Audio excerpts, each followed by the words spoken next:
Hi, I'm John Stevenson, and we're going to be looking at Proverbs chapter 12 in our continuing study of the book of Proverbs.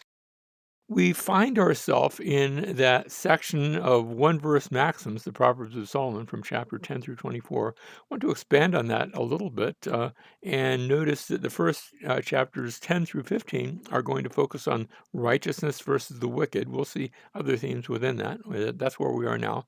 And then coming up in the future, we'll be seeing living the wise life, chapter 16, partway through chapter 22.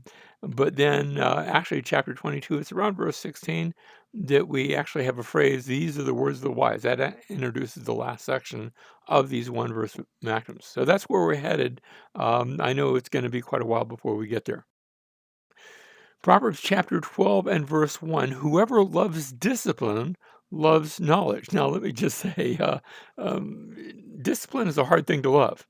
Especially when you're on the receiving end of discipline, of correction. But on the other hand, notice the contrast. But he who hates reproof, it's just no nice way to say this. He who hates reproof is stupid. Um, if you're doing something wrong and somebody tells you, then if you are smart, you can say, "Oh, thank you, and now I'm going to fix that, and I won't do something wrong anymore." That's just it's notice wisdom, loving knowledge versus being stupid. Verse 2, a good man will obtain favor from the Lord, but he will condemn a man who devises evil. That is, the Lord will condemn the man who advises evil. Notice the name of Yahweh there, the name of the Lord. Verse 3, a man will not be established by wickedness. That is, wickedness is it's no basis on which to build a life. You're not going to ground yourself, but the root of the righteous will not be moved. So one is on shaky ground, the other is on solid ground. Now, what we're seeing here is the value of living rightly, and this theme is going to take us for quite a few verses in this chapter. We continue with the same theme, an excellent wife. And when we get to the end of Proverbs, we're actually going to see the better part of a chapter on the excellent wife. But here she is now. An excellent wife is the crown of her husband. By contrast, she who shames him is like rottenness in his bones. Remember, this was an honor and shame society. So that was everything. And I think that should be an important thing to either bring your spouse, and in this case, speaking to wives, your husband honor, or to be acting in a way that brings him shame. And let me just say, your spouse will either bring you, and it can go either way with wives or husbands, your spouse will either bring you honor or shame. Verse 5, the thoughts of the righteous are just, but the counsels of the wicked are deceitful. And then we go in opposite order. The words of the wicked lie in wait for blood, but the mouth of the upright. And so notice we have the thoughts, the counsels. Do you see a theme here? We're going to come back to this a bit more later. But the thoughts, the counsels, then you have the wicked, but it's the words of the wicked and the mouth of the upright. So the words and the mouth, it's things that you say. And that's going to be a continuing theme later on in this chapter. The wicked are overthrown and are no more, but the house of the righteous will stand. Again, the value of living rightly as opposed to the how do you say the opposite of value? The um, the disaster of trying to live a wicked life. A man will be praised according to his insight, but one of perverse mind will be despised. So praising versus being despised. Notice these are contrasts, a series of contrasts. In our English Bible, we can always tell the contrast. We look for that word but in the second line. Hebrew isn't quite that easy because their word for but and their word for and are the same word. So it makes it a little bit tougher when we're reading the Hebrew. But our translators have captured it quite well. Verse 9, better is he, and notice it's going better than not so better. Better is he who is lightly esteemed and has a servant than he who honors himself and lacks bread. So notice, now that's a little bit different. But again, um, think about the difference between having a servant versus the one who he may honor himself, but he lacks bread. And yet one is better than the other. On the one hand, we're talking about the value of when people honor you and say good things and don't shame you. On the other hand, of how much value is that shame? if you have to honor yourself, that's not such a great thing. Verse 10, a righteous man has regard for the life of his animal, but even the compassion of the wicked is cruel. Now, notice the care for animals is actually a biblical theme. Proper care, and we could say proper care and feeding of animals. Um, but the wicked don't show that. Even their compassion is not necessarily a good thing. A righteous man, his righteousness should extend not just to people, but to animals as well.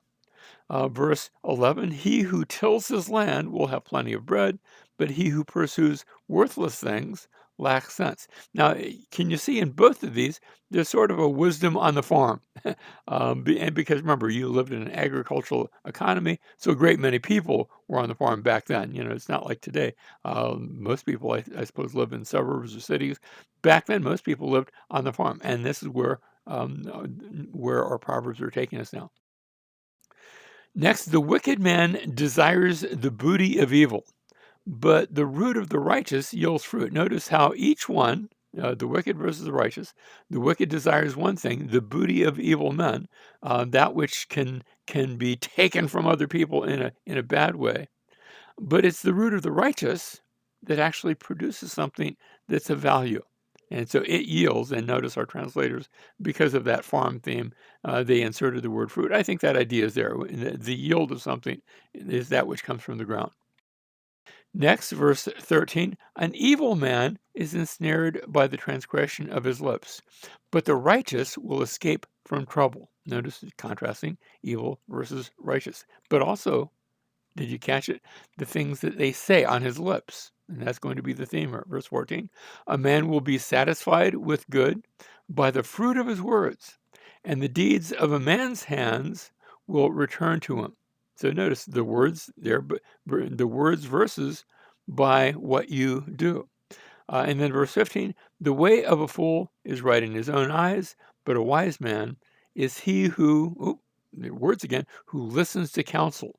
So in all of these, we have a speaking theme that's going on. I'm not saying they're saying exactly the same thing, but they're on that continuing theme, and there's going to be a chain of Proverbs now on the theme of speaking. The words, whether you listen to them or you speak them, but it's a speaking theme with words. We continue with that theme. A fool's anger is known at once, but a prudent man conceals dishonor. So you notice that you have the distinction between the fool and the prudent man. Sometimes it's wise, you say, well, I'm upset. Well, sometimes it's wise to keep your upsetness contained and not necessarily sort of spill the beans, as it were. But a prudent man conceals dishonor. Maybe you ought to wait and see.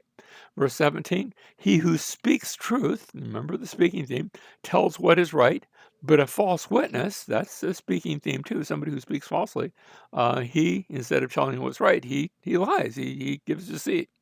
Verse 15, or verse 18, I'm sorry. There is one who speaks rashly, like the thrusts of a sword. Words can cut, words can do lots of damage. But here, the tongue of the wise brings healing. You see, words can damage, but words can also heal. Be a healer with your words. That's the point that's being made. Verse 19, truthful lips will be established forever, but a lying tongue is only for a moment. After a while, people catch on with lies, and they say, oh, okay, he wasn't telling the truth. I'm not going to listen to him anymore. But truthful lips, they build that which lasts forever. So notice the speaking theme is continuing. Still on the speaking theme, deceit is in the heart of those who devise evil, but counselors of peace, notice the contrast between the two. And so counselors that they're speaking peace, and the one devising evil, they're making plans for that. Counselors of peace have joy. Verse 21, no harm befalls the righteous, but the wicked are filled with trouble. Now, it's a little bit harder to see the speaking theme, but I think it's still there because of the verses just before and the verses just after. So I'm going to stick with the ongoing theme. Verse 22, lying lips are an abomination to the Lord, but those who deal faithfully are his delight, and because it's contrasted with lying lips, I'd say deal faithfully. In other words, they say it and then they do it. You can trust their word to be followed by their action. Verse 23, a prudent man, and this is similar to what we saw earlier. In fact, they almost serve as bookends. A prudent man conceals knowledge. Now, that doesn't mean you should always conceal knowledge, but you don't have to tell everything that you know, because if you're not careful, it can be used against you. But no, and the reason I say it that way is because of the next line, but the heart of fools proclaims folly. Notice the speaking theme. They they open their mouth and you can see, boy, is he dumb. Whereas a prudent man might really know some things, but he doesn't have to show off his knowledge. Verse 24, the hand of the diligent will rule, but the hand of the slack, that slack hand, will be put to forced labor. Now, notice the diligent, that's the person who he's sort of a self-starter. He goes and he doesn't, the work needs to be done, and he goes and does it. And he's going to rule as a result, as opposed to the slack hand. And notice the word hand is added by the translators, but that's the idea. We could call him the sluggard, remember, the lazy person. He's going to be put in forced labor. It's not that he's going to rule in his own labor. He's not going to be able to work smart because he's not working at all, and so it's going to force him to work, and that's not going to look pretty. Verse 25: anxiety in a man's heart weighs it down, but a good word makes it glad.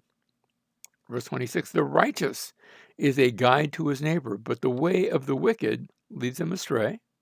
And then finally, verse 27, a lazy man. Did you see maybe a little theme here? Because we talked about the slack hand back in 24, so we've come not quite full circle, but we're headed there. A lazy man does not roast his prey, but the precious possession of a man is diligence. So again, we went back to diligence again. We started and we ended with diligence. And we saw the lazy person, he may capture something, but he's too lazy to cook it. He's too lazy to complete it. And the precious possession of a man is diligence. In other words, that's a value. It's a value to do that which needs to be done, and to do it effectively and completely in a timely manner. So what we have here is a series of contrasts. I think both in laziness and diligence, those were our bookends, but they are contrasts in foolishness. Bad things gone worse, as it were. And finally, verse 28, in the way of righteousness is life, and in its pathway there is no death. So notice finally the contrast of life and the contrast of death. And this is actually our conclusion of this section. It reminds me of something that Jesus said. Remember the time where Jesus had been saying some very difficult things to a lot of people about, he who eats my bread and drinks my blood. They said, I can't take that. That just sounds weird. And a whole bunch of his followers left. And we read that Jesus said to the 12, do you not want to go away also, do you? He's asking a question, and Simon Peter is the one who answers. And he says, Lord, to whom shall we go? You have the words. Now, he doesn't say the words of wisdom, but I think that's there too. You have the words of eternal life. We have believed and have come to know that you are the Holy One of God. And if the scriptures contain words of life, and they do, then hold on to them. Don't be dissuaded. Don't go in a different direction. Go the way of life, because in that pathway there is no death.